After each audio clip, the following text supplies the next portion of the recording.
لو عايزة تعملي غدا سريع وسهل وفي نفس الوقت طعمه فخم يبقى الوصفة دي ليكي. يلا نعمله الفراخ بطريقة جديدة وبسيطة وسهلة جدا وطعمها هيعجب كل اللي يجربه. وبسم الله نبدأ. في حلة على النار ضفت فيها معلقتين زيت ومعلقتين سمنة، وهنزل فيها بجزراية متقطعة صوابع رفيعة، وعليها معلقتين كبار زبيب. وأول كده ما الزبيب يتشوح هو والجزر وينزل الطعم المسكر بتاعهم كده، هرفعهم تاني في الطبق. وفي نفس الحلة بقى هنزل بنص فرخة متقطعة بالطريقة دي، وطبعا مغسولة ونضيفة ومية مية. هديها كده صدمة على الجنبين، وبعد كده هضيف عليها بصلاية كبيرة متقطعة جوانح، وكمان ورقتين لوري وعود قرفة خشب وفصين حبهان وكام فص قرنفل كده. تمام، وهشوح الكلام الجميل ده مع بعض. وبعد كده بقى هنزل بالبهارات بتاعتنا، اللي هي معلقة صغيرة من الملح والفلفل الأسود وسبع بهارات وبهارات فراخ وبابريكا، وعليهم جزراية مبشورة برضو. وبقى هشوح بقى الفرخة مع الخضار كده كويس قوي، ويا عيني على جمال ريحتها. هنزل عليها بمية مغلية واسيبها بقى تستوي، اغطيها واسيبها تستوي. وبصوا بقى بعد ما استوت ما شاء الله عليها، هطلعها بقى في صينية.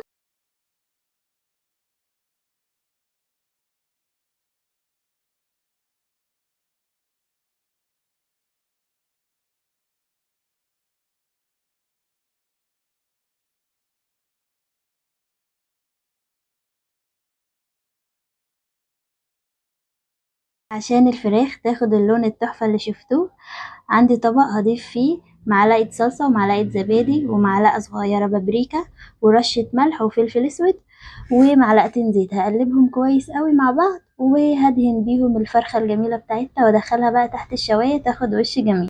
وندلع الغدا بتاع النهاردة بطبق سلطة مصري أصيل. في بولة ضفت فيها بصل متقطع صغير وطماطم وخيار مقطعة شرايح كده وقرن شطة، وبس كده ملح وكمان شطة وكمون ونص ليمونة ومعلقة خل. اديها بقى تقليبة محترمة، وبس كده جهز معانا أحلى وأسهل طبق سلطة. ونجهز كمان سلطة الطحينة.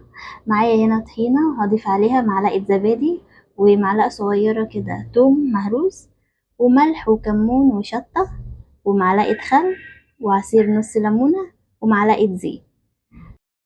وبس كده هقلب كويس الطحينة مع بعض، وبعد كده هفكها بقى بمية دافية كده. هقلب بقى لحد ما القوام يتظبط معايا. وبجد دي احلى طحينة هتعمليها، جربيها وهتعجبكم قوي. وبصوا بسم الله ما شاء الله بعد ما الرز استوى، وبالصلاة على النبي شايفين يا حلوين الرز وفلفلته وجماله وريحته الخطيرة اللي قلب البيت كله. ويا جمال الفراخ بعد ما اخدت وش جميل تحت الشواية. هقدم بقى الوصفة بتاعتنا وبس كده. لو عجبتكم اعملوا لي لايك ومتابعة وقولوا لي رأيكم في التعليقات. سلام.